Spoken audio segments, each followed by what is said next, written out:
Hi, everybody. We're back. Larry and Al, Search for Truth. Our special guest, Ron. We're having a blast here. 66. That was my football number in high school. So, hey, I can't believe we made it to 66. But we're going to keep going. We said we want to make it to 82, right? At least. Yeah, 100. We just keep showing up. You just keep showing up. It's how do we try to do it? We try to do once a month. Yeah, we try. Yeah, once a month. Yeah. God willing, and the river don't rise. The river don't rise. And my daughter who gets mad at me because we smoke cigars on the porch. Two a year. Right. Only Anyway, 2 years. So I'm not a smoker. I'm not a smoker. Yeah, no more. So Ron, what do you think? I mean, Larry and Al Search for Truth. What's your take on your involvement and your? Oh, this is a wonderful format. I think the chatting, the conversation, it flows from this to that, the other thing. Mm-hmm. How cool is that? Yeah. No pressure. Just relax. No. Talk about this. Talk about that. We'll go from one subject to the next. No problem. Everybody has a voice. Yeah. Everybody's voice is important. Yeah, I think except Larry's. Yeah. hey, Dad, why don't you shut up? Let Larry talk. And I said, well, Larry does talk. When Larry wants to say something, he'll tell me to shut up. Yeah, you gotta love his daughters. Oh, yeah, they're honest with him and stuff. But I think relevancy. Sometimes I don't know about you, but sometimes I feel like the older I get, I'm not as relevant, and it's okay. I'm okay with that. But I just think, my own kids, they still, I have a great relationship with them. They listen, but they kind of do their own thing, and sometimes I don't always agree with what they're doing, and so on and so forth. And so, but I have to let them go and stuff. And Al has a famous saying, and I always fall back on it, is that you can't tell grown folks what to do. There you go. So like you said, you have two kids, and you've said they're very successful. I'm sure they've done outstanding in their lives and stuff. But sometimes it's a role. I feel that it's okay. I'm learning to kind of accept that role of less relevancy. So I don't know what your thoughts are on that. Well, the thought that comes to mind when you're even talking about that is the fact, when I think about my two kids, I respect them. Mm-hmm. I know as a parent, they need to respect you growing up and all that kind of thing. Mm-hmm. But they do reach a point where there's a transition where it kind of changes over and says, you know what, they've achieved on their own. Yeah. I mean, you're glad you set the pace for them, and you can see that. But in many ways, they out excel you. Yes. And it's like, you know what? That's a really good thing. It's a good feeling, that you set them on their way. It's also a little humbling. That's part of that feeling. It's just when they come over here, Dad, it's hot in here. And I'm thinking, I live here. It's okay. I said, open the door, but don't touch the air. Turn on the fan. I said, okay, because I said they're only going to be here for a minute. Okay? Yeah, right. They're only going to be here for a minute. Then when they leave, as long as they don't touch the stuff, and they get comfortable and stuff like that. Yeah. But like to piggyback on what you said, Rod, you have to let them go, and then what I have learned, the reverse. They're telling me what I need to be able to do, and I'm listening. Yeah. And I'm listening. Yeah. Okay, because who else cares about me more than they? Yeah. And they're on my ass, man.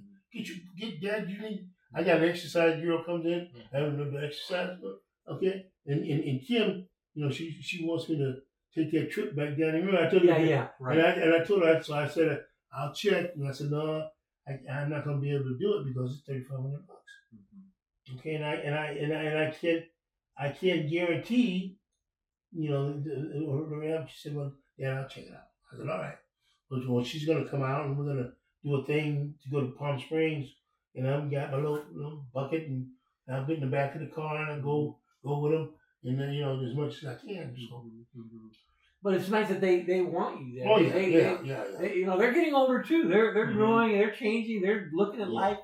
They have a lot of the insecurities and things that, we tried to help them when we were raising them and stuff, but now they're standing on their own two feet. But you said something that really resonates with me, and it's something I have to take pause with about the respect. You're right. I when I look at them, and I mean, my son is he's doing really well. He opened this business a few years ago that was really risky. He opened it during COVID, and now he's built it up. Him and his wife, they've worked their tail off. And I mean, I have to really respect what he's doing. Mhm. My daughter is, like I say, a professional. She has her own difficulties sometimes in dealing with certain things. But I think respect is something I really I hadn't really thought of it that way. But Yeah. you're right. I have to respect them for who they are, what they're doing. They're raising their families. They're showing up. They're going to work. And so many people have a struggle with that. They can't do that. So we Apparently, did yeah. something right to get Yeah. them to that point. Yeah. I think. Well, they still love you. They do. I They mean, do that's the love other us. thing. I think. And Yeah. the kid, I know you said you had 5 grandkids. Yes. I have 5 also. Okay. I have And, one. okay. Toby's daughter. Toby's daughter. She, we're on a hiatus. Mm-hmm. Okay, Oh, yes. we were, helped to go through school, blah blah blah, whatever, and then we've been on a hiatus for was it about 3-4 years now? It's probably been. Yeah, about and that. Really? you know, Kim said, she said, Dad, don't worry about it. She says, when she needs you, she gonna call you. I just always say leave the light on. You know, She's I gonna always be home. I always leave the light on, Yeah. so they can always come in. No They matter can find their way back, Yeah, huh? even Tobias, but he out of the four children, one day he told me this. He says, Dad, I'm smarter than all of y'all, and I didn't even graduate from high school. And I got my car and I drove off. What do you say to Well, top that, you right? tell him where he lives. Yeah. Oh, he lives on 17th and Harbor. That's where he lives. What's his 17th and Harbor. What's his house? Inside? No, 17th and Harbor, that area. The zone. That's the zone. Without walls necessarily. Yeah. I used to go down there. I used to try to go down there, and I would go down there at least a couple times a month, just try to find him, give him a couple of bucks, and just and that's what because if that's what he wants to do, that's what he does. Well, I really thought they were. I think it's been probably a year or two now when he was sick, and It's been 3 years. 3 years, and Yeah. you set him up, you helped him, Always. you got him back on his feet medically, Mhm. and I thought that's going to be a turning point. That he's And going to find his way back. What did I tell you was going to happen? Yeah, you told me. What did you say? I told him. I said I'm going to do all these things. I spent about. I had about 25. I had about $15,000, $16,000, $18,000 in my savings. Grandbaby, I said, look here, I'm gonna cover you. That's your dad. You go through what you gotta do. If you miss work, I'll pay for your salary, whatever. So I went through $15,000 to get him done, and we were trying to get him into. Kim came out and she bought him new clothes and stuff like that, and she asked him. Yeah. She asked him, well, how'd you like the shoes? I shit in them. I said, okay. Thanks, you're welcome. Yeah. But he when his he and the grandbaby had fallen out. She was right there, but he was telling her, I'm your father and I tell you what to do. And I'm thinking, she said, no, you're not, no. But she's still there with him, and if she called me up, and what I would do is every couple of months I would say, what does your father need? I said, well, here's whatever, go get him what he needs, whatever because I would it's from you, not from me, it's from you, okay? Because I spent many I can tell you many different situations where when he was get out of jail, I put him in the little hotel, the little hotel for a couple of weeks till he got a job, whatever. And what his thing was is that I'm smarter than everybody that I come in contact with. I said, well, you got these people that you're working for. Oh, but they don't do it. I said, well, geez, you got a job, and you can't tell folks that own a company how to run their company, and you don't have a company. Mm-hmm. Okay, and I used to take him to work and pick him up and stuff like that. But see, he didn't care. Only thing he wanted was his way. Mm-hmm. He wanted to live. He wanted to live like I lived, but he didn't want to pay no dues. Okay, this was the straw. he got out. I put him in a thing, and he got a little job. And he rented the room and everything like that. He had said that they were gonna the company was gonna relocate to Carlsbad, and he was waiting to do that. And you remember my white car? Mm-hmm. Okay, that was my Explorer, right? Yeah, Ford, yeah, that was my baby. Mm-hmm. So he said, Dad, I need. I said, well, you getting ready to make a move? What do you? I owe $1,800. I said, okay. And I said, and I what I'll do is I'll sell you the car, and I said you can pay me when you want. So he came back and paid me $500. I didn't expect him to give me, I told you, So I didn't hear nothing. So I called his grandmother. I said, hey, how's he doing? He sleeps all day, plays Nintendo all night. I said, well, what about the car? He sold the car. Mm-hmm. That was his modus operandi. That's the way he did stuff.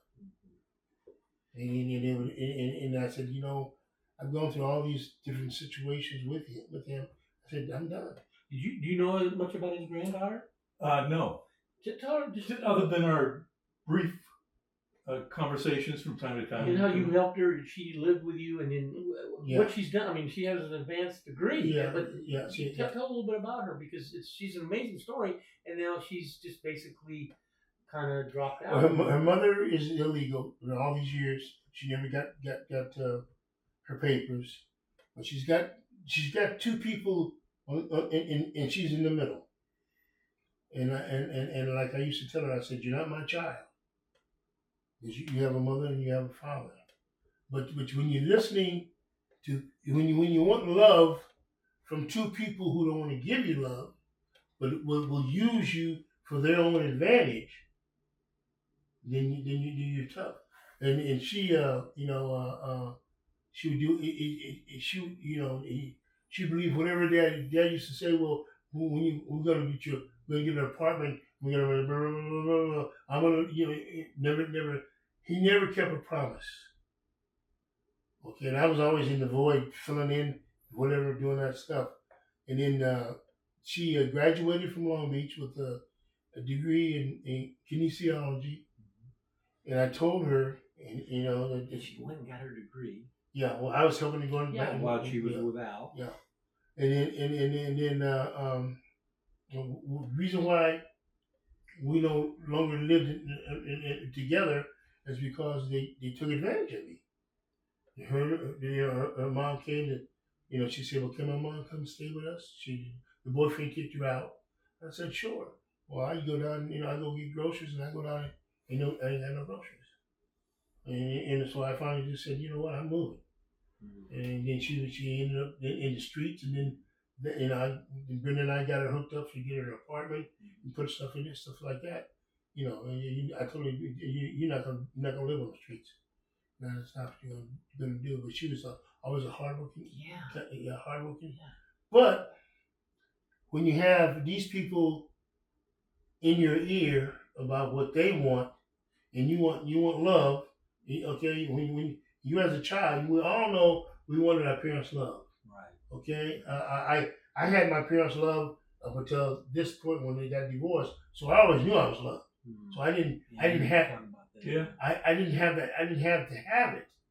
Okay, but I moved in with my aunt and uncle, and my aunt loved us. I mean, even though I was a nephew, but she loved me the same way she loved her uncle. Yeah, and that has to have had an influence on you. Oh man, she was a jewel. Yeah. She was a jewel. Okay, I mean, and she kept everything was the right way. And she always, I'm an only child, and she taught me how to share. You think I'm an only child, so I had, I had all the food, I had, all the potato chips. I mean, whatever. But then when you start living with somebody else, you have to modify your behavior. And that's right. And that's when I learned compromise, all that. Yeah. You can't. You're still hungry, but you can't go for seconds. That's right. Okay, Right. because Good point. you're feeding all these folks, and she'd always made enough food for everybody. Mm. Enough food for everybody. We knew each day we knew what we were having: spaghetti, blah blah blah blah, whatever. The weekends we'd have she'd be able to fix a German chocolate cake, pineapple upside down cake, or a hotel round roast, or ham. Mm-hmm. Saturdays it was either hamburgers or hot dogs. Mm-hmm. She didn't cook on Saturdays. Okay, but we had responsibility. I never forget the time. I said, "Well, May, Auntie," I said, "There's a watermelon. I want to go get a watermelon." She said, "Well," I said, "I only need $1.25."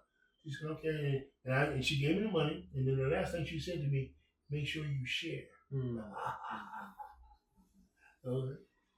But no, Good lessons. oh yes, and you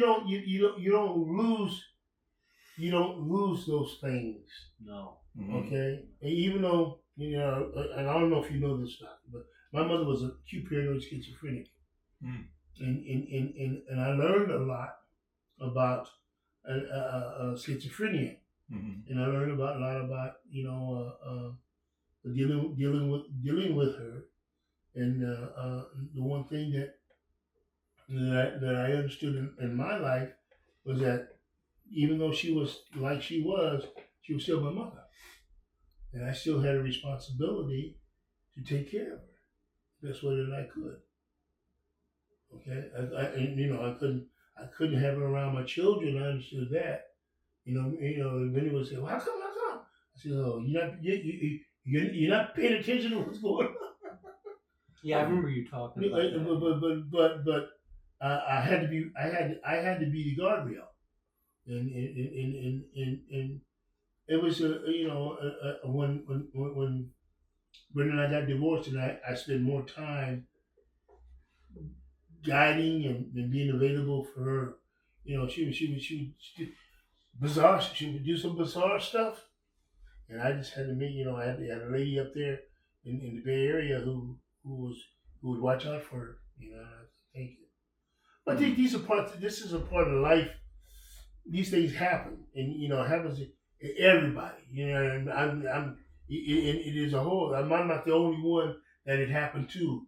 Families that it happened to. Everybody's got some kind of cross to bear in their lives. I mean, we talk about the human condition and how we're all kind of trying to get the same things in life and all that kind of thing. And we all have these shared stories. They may be a bit different, but the pain, the feeling, everything that happens. It's all. That's how we all go through the pain. So we have so much more in common than we have in differences. Yeah. And that's the thing is like back to the whole political climate and all that. It's just like how we have to be able to run the world like you run your office. This is the way I see it. The way you described it at the beginning. I understand what you're saying, but I also understand. I've always understood this. I have my own environment, and it's closed. What happens outside those doors doesn't come in. Yeah, right. We don't have bad language in my office. We don't have any yelling and screaming in the office. Right. I mean, in general, right? So, but it's a very closed environment. I've been very sheltered. I've sheltered myself as well in there, So that's okay. But if you could you actually spread that out? I don't really know. Well, that's what I was going to ask you. I don't really know. Could you take that outside your doors? You can set an example, I suppose. Well, but I'm old school. I mean, if the younger optometrist came along and looked at me, you'd think, well, this guy's old school. Yeah. I mean, you're obsolete. You're irrelevant. Well, so I've tried to make a big point to stay technologically connected and plugged in on all the latest and greatest stuff. And so you want to do that, so you don't want to gyp anybody. Right. But they're not interested in a lot of those things. No. What are they interested in? They're interested in making money. Yeah. They're definitely interested in that. Is that foremost?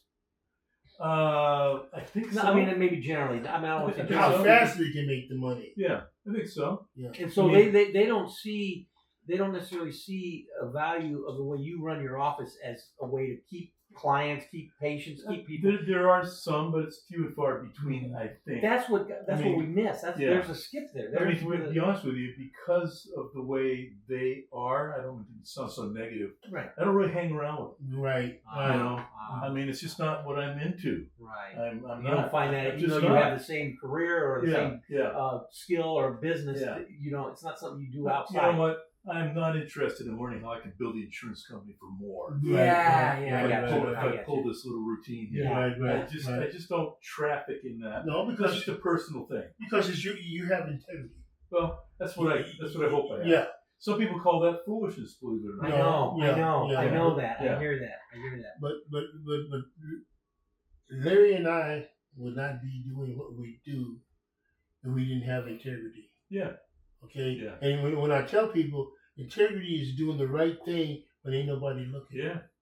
Yeah, but what you just said is kind of what I always have felt Mm. that we've done with this podcast is it's search for truth. It's not the truth, but truth. Yeah. And what you just said is truth to me. Yeah. It speaks volumes about where we are in the world, and so again, what do you do with that? I don't really know, you know. But it's something that I can see, and it helps me grow as a person. And like I said, I kind of made a decision after this last election. You know, I was so bitter, I was so upset, but it only took a few days, and I snapped out of it. And then I decided every day I'm gonna try to be a good person. I'm gonna try to be friendly to people. Hi, how you doing? And be genuinely interested in them. And that never gets old. No, it never gets old. Yeah. I mean and you don't lose anything, Mhm. and you have nothing to gain. And you maybe that person walks away, and again, you know, I used to believe that when we worked with our students is that sometimes your kind word, hey, you're doing a good job, is maybe the only kind word they've ever got or they will ever get in their life. Right. And it's just that moment. You have that moment. Mhm. And that's the way I think to do it. But yeah, I would like to be able to see you take your philosophy of how you run your small little office and let's put it out there. Let's try to expand it into other things. But the problem with that and that's probably really naive, but anyway, yeah. No, you're not naive. You're not naive. You're wanting to share a good thing. I know. But you got people that are over here, even though it's maybe a good thing, they don't even want to hear it. That happens. Okay. I mean, you remember back in the old days when we first worked for probation, we started out, you had to pass the test, right? Mm-hmm. Then it went from passing the test, and when all the minorities started acing the test, what did they do? They said, oh, you gotta have at least 2 years. They gotta raise the bar. They're raising the bar. Yeah. No, but that's a part of life that you have to understand. And this is when I say the millennials and especially in the Afro American group, young men, they don't see that. They see on one hand, well, the playing field is even. How come I can't get mine? But they don't realize they're talking to the man that's got all the money. He's got all the money, and he'll pay you to disappear.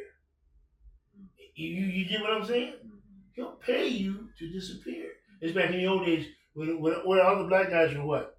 They were 5-6 deep at running back and receiver, right? Right. And how many would hit the field at a time? One at a time. Yeah. You get what I'm saying? Right. Okay? Right. No matter how good they were. Yeah. One at a time. Right. So, but that's, but you gotta, I remember what I used to say to the young guys and like the coach, I told the coach, I said, hey, all I want to do is experience a scholarship somewhere. You don't even have to play me. Because I was 24, so I was looking at all these guys are local guys. And, the Morgans and all these guys, the Morgan, all those guys, and they're local guys. And hey, I'm not going to upset the apple cart. But from experience in life, okay, there was a couple of young guys that were defensive backs and stuff. They were frustrated. I said, hey, do your job. When you get a chance to play. Okay. Yeah. Yeah. When you get a chance to play. Done. You know, but I sit there and I got a scholarship. I had 4 scholarship offers. Okay, and I'm sitting on the bench. I go in on third down and 1. Get your first down. Go back on the bench. Okay, but my focus was I was looking at a bigger picture. I wasn't thinking I was the greatest. Well, that's the fact you were a little older, a little more mature. Yeah. I mean, you're seasoned. You've been around. Yeah. You know that was the one thing with me. Like I said, I played in college 1 year, and then I had to drop out because I had to go to work to help my mom because my dad left and so on and so forth. And that's my story. But when I went back, I tried to play again, and I couldn't. I realized that I've seen the world now. This is not that important. It's not that important. I gotta go make a living. I gotta continue to help. I can't live the life I had before. So it was like a whole new life. Not a single guy. Yeah. You had. I remember when Brad was born. Yeah. You had a little bitty knucklehead. Yeah. Oh yeah. Yeah. Yeah. But life at 81. The one thing I can say, and life repeats itself. You just have to be able to pay attention when the times are changing. When the paradigm shifts. I think we're on the cusp of a paradigm shift. I think what's it's coming? teetering, and I'm optimistic that it's going to arc in the sense of purpose. What did I say in the beginning, Larry? I said in the beginning that what's going to hurt, what's going to happen, is that he has become so arrogant that he would do the things that he's doing, and then there's going to be that little guy sitting off in the corner says, "I'm not taking this crap no more.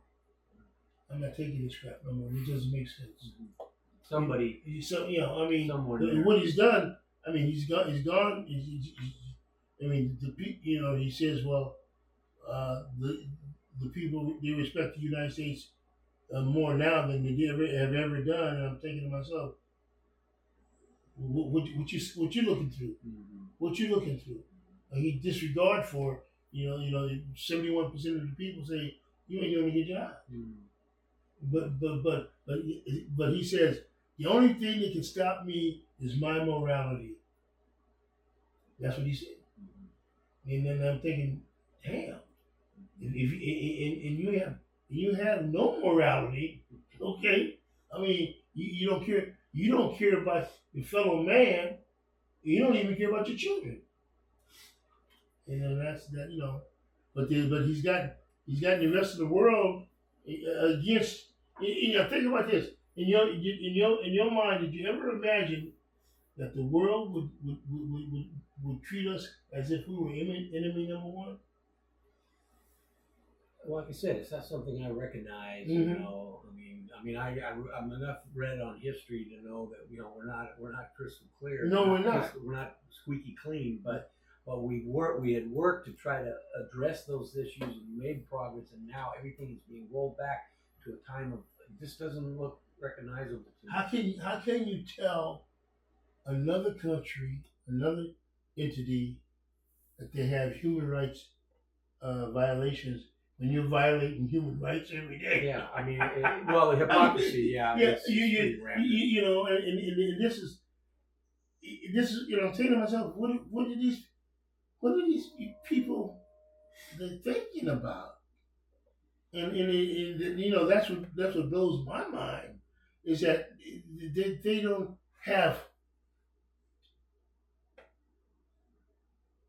a humanitarian thought about everybody has a right. Only we have the right. We have the right to do whatever it is, and whatever you think your right is, no, it doesn't count. So I don't know. Well, I just think too, like you said, we look at the prior administration and people have a lot of problems with it, and let me ask you this one question. When I go to bed now, I'm concerned about what will happen, and will I wake up the next morning? before I had, even though it was whatever, I had confidence that there was not going to be anything unusual happening that was not being taken care of. And I think, yeah, I would think everybody talked about Biden being this, that, and the other, and we got a guy here who I'm afraid of. He might push that button.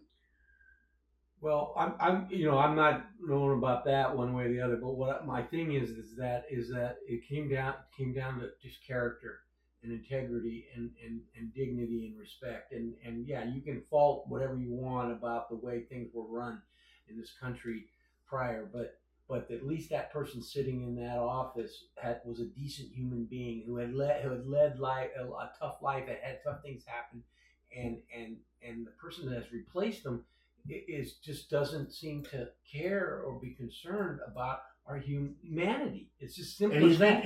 Policies and everything else. He's been that way all of his life. But I mean, again, I say he is who he is. Yeah. It's the people that continue to support the status quo of what he's established that stand by on the sideline, and it's like, where's the conscience? There's got to be a conscience. What he did was he